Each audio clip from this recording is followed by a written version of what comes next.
While speaking at a formal gathering somewhere off the grid at a discreet location, just after his return from crossing the waters, Malcolm X revealed some very vital, unconventional details on what Negroes, or rather African Americans, were truly considered to be as a nationality of race prior to being called or labeled a Negro. Aborigine, which means what? Black folks.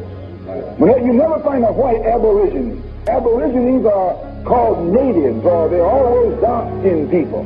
You and I are aborigines, but you don't like to be called an aborigine. Malcolm X stated that the rock landed on us after he returned across the waters because he learned new things. He learned that the rock had truly landed on us and that we were from these lands. Dr. Martin Luther King Jr. also stated in his I Have a Dream speech that we are held in exile in our own homeland. The Negro is still languished in the corners of American society and finds himself in exile in his own land. Now we have a lot of scholars out there and individuals are missing the point.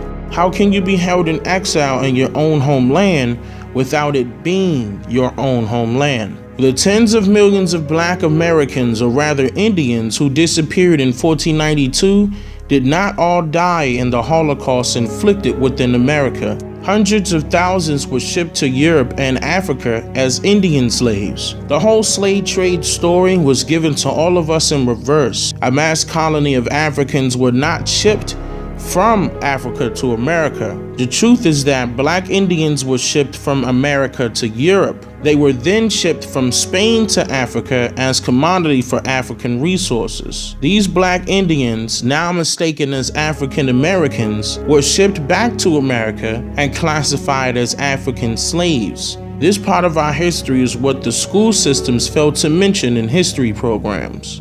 The American Society was an organization formed in 1816 with the purpose of transporting free African Americans, or rather Indian slaves, classified as Negroes back then, from the United States to settle on the west coast of Africa. During the decades, the society operated and transported more than 12,000 people to Africa, and the African nation of Liberia was founded.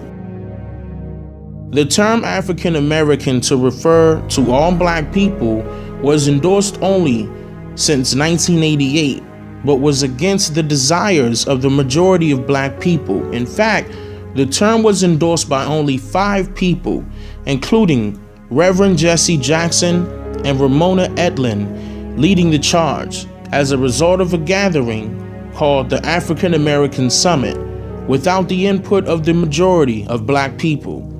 Author Avis J. Smith went to the district court in Washington, D.C. to stand against this term, as well as against the notion that a small group of powerful individuals should be able to compel the masses into adopting it.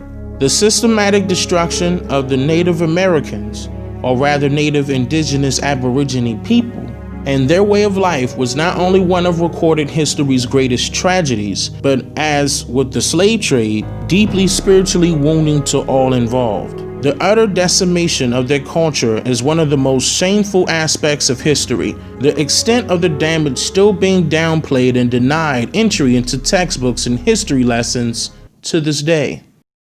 I'm just here to make you think.